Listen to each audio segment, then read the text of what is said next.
On this episode of the Overland Camper build, I'll show you how we mounted the roof rack through the freedom panels, how I mounted an AEV front bumper, a worn winch, driving lights, and so much more. Jump aboard, the build continues. All along we needed a roof rack to hold the spare tyre, and we needed it to go above the freedom panels at the front of the Jeep. No company makes a commercial rack that bolts here, so Michael got creative and came up with his own solution. He machined this boss that is going to help guide the drill to keep it square and straight relative to holes that already exist in the roll bar. Here you can see us inserting the boss into one of those holes and then replacing the freedom panel so that we can drill into the panel and have the drill bit be perfectly square relative to those holes. It isn't actually square relative to the ground. And of course, with the camper mounted, we can't remove the freedom panels anymore. So this footage is from earlier in the build. I just wanted to wait till I could show you the whole process. So after we've inserted the boss and drilled through each panel 2 times, we took the panels off, flipped them over, and drilled all the way through with a bigger hole saw. Again, this feels pretty committing, cutting into a perfectly good Jeep freedom panel, but at this point, I think I'm well past the point of no return. So the idea here is that Michael has machined big brass bushings that transfer the weight directly down from the roof rack onto the roll bar, both the top of it and the bottom of it. Here you can see them inserted into the freedom panel holes. And what Michael's doing here is getting ready to make fiberglass pieces to cover up these holes that we've just drilled. We've decided that we want to make little fiberglass hats or covers to try and stop water being able to come in these holes. So Michael has already put mold release tape and all of the green tape around, and he's actually going to lay fiberglass directly onto all of this to make sure the part is a perfect custom fit. And what you're watching here is Michael using moulding clay to try and take up some of the angles and some of the shapes so that the fiberglass piece he makes will actually be the shape we're looking at now with the clay already there. A good coating of mold release will make sure it all comes apart later. And with the surface prepped and the exact shape we want, Michael can start laying fiberglass directly onto the hardtop. You can see him lay down the glass and then dab on the resin to make sure that there's no air bubbles and to make sure the final piece will contour to the exact shapes that we want. We have to leave these for a while to dry, so let's move on with a different job and we'll come back to this later. I'm a really strong believer in having a hoop on a front bumper to protect the radiator. I think the chances of hitting an animal and cracking the radiator is pretty significant when you're out in the middle of nowhere. That would disable the vehicle, so for me, I want to avoid that at all costs. The first step of a bumper install is obviously to remove the factory bumper, and these bolts come out pretty easily with the air gun. They're just right on the end of the frame, super simple stuff. With the factory bumper out of the way, I can get stuck into the first sidetrack of this job, and that is installing an LED light bar down in the skid plate. This time around, I'm installing a dual row 20-inch LED light bar from Lightforce. And this is an amber one, so hopefully this will work really well in the fog and the snow to project that amber light down really close to the road. And here's a quick test fit of the skid plate, and you can see where the LED light bar sits and how it's in behind the skid plate, but also there's an integrated slot so that obviously the light can get out. I'm really happy with how this looks, and now it's time to move on to the wiring. The Lightforce light bar comes with a wiring kit that includes everything you need, including the relay, switches, and all the little patch wires. I'm actually installing Lightforce driving lights into the front bumper as well, so I'm going to have 2 of these kits with 2 relays that I need to mount. So after having a good look around under the engine bay, I decided to mount a little right angle bracket down there on the right. And that little bracket that has 2 nuts on the back, it was really interesting. We went over to Michael's Jeep and had a look. That actually mounts the air intake on the normal 3.6 litre gas engine.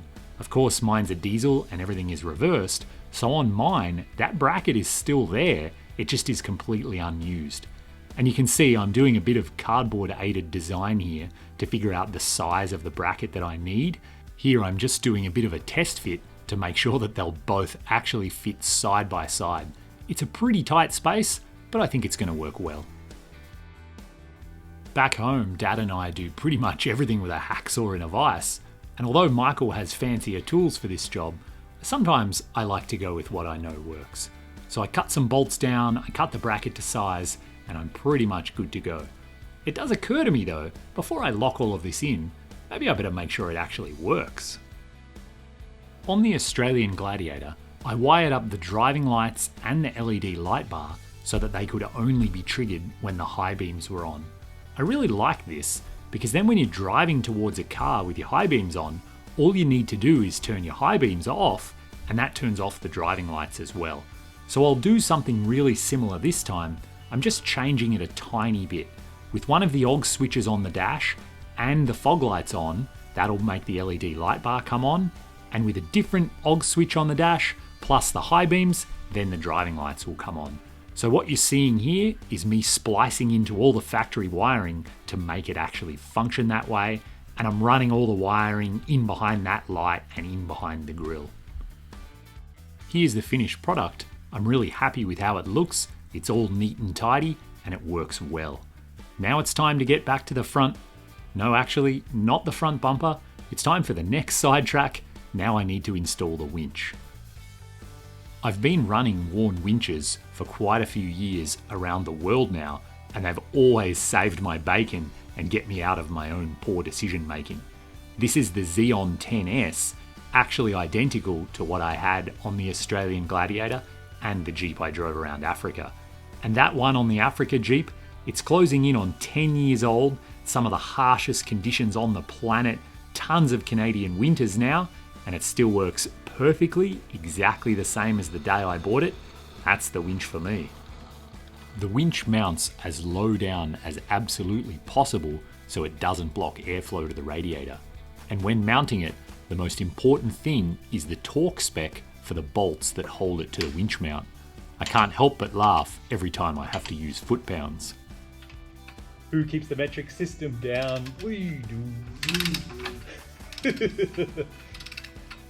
To finish off the winch install, I just have to connect the positive and negative to the battery.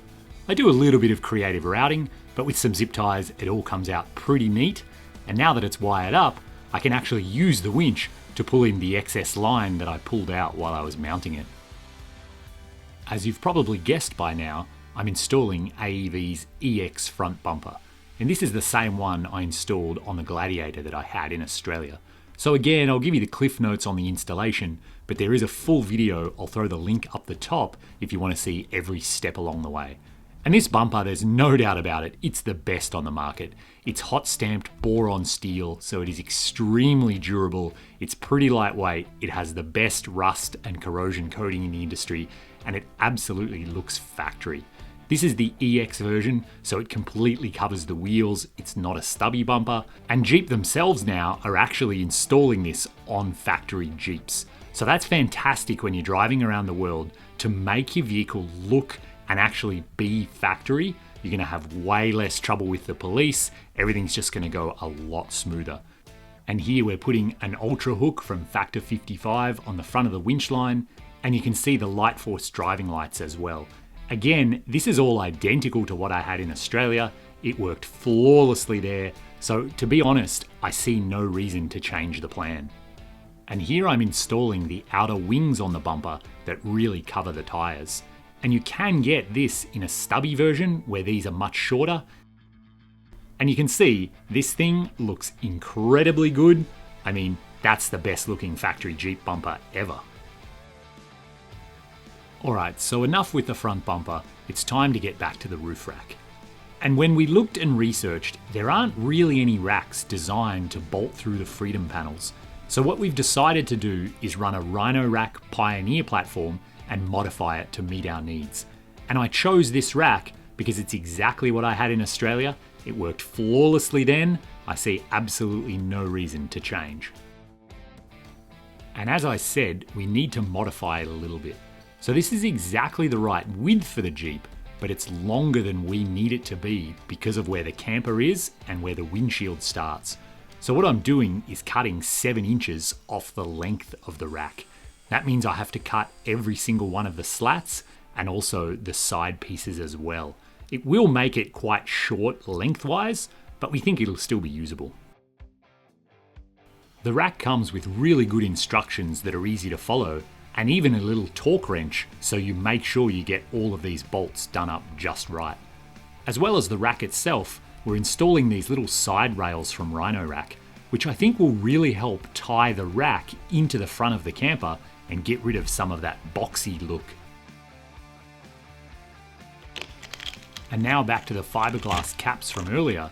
You can see the fiberglass has set up quite hard now, and Michael can peel them off his mold release tape. All of his preparation earlier pays off here. So at first he cuts them until they're approximately round, and then, here's a neat trick I've never seen before, he mounts them in the lathe and then uses a Dremel as the cutting tool. Turning the lathe by hand, you can ensure that the part you're cutting is perfectly round, which is exactly what we want. Pausing the video for a second, you can see this is one of the spaces that Michael machined. The bottom of it sits on the bottom edge of the roll bar, and that lip is precisely machined to make sure some of the weight will also be on the top of the roll bar. After that, we put our cap on top and the bolt that'll go right through everything, including the rack. Pretty good. We can prepare this and put it together. After scuffing them up and cleaning them, I can hit them with a coat of paint.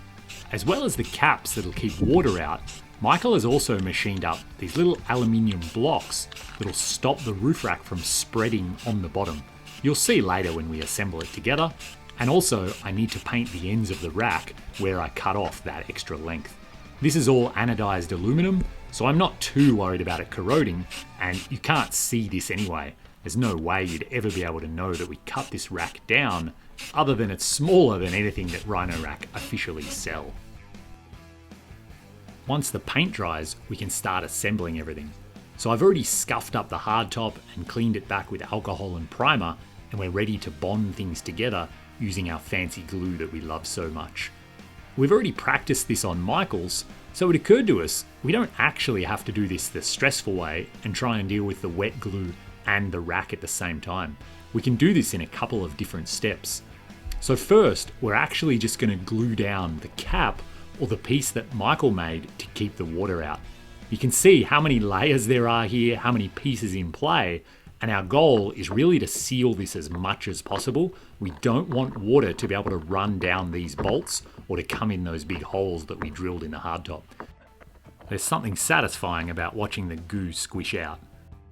And in our usual fashion, we wipe off as much excess as we can, which is where that masking tape comes in really handy.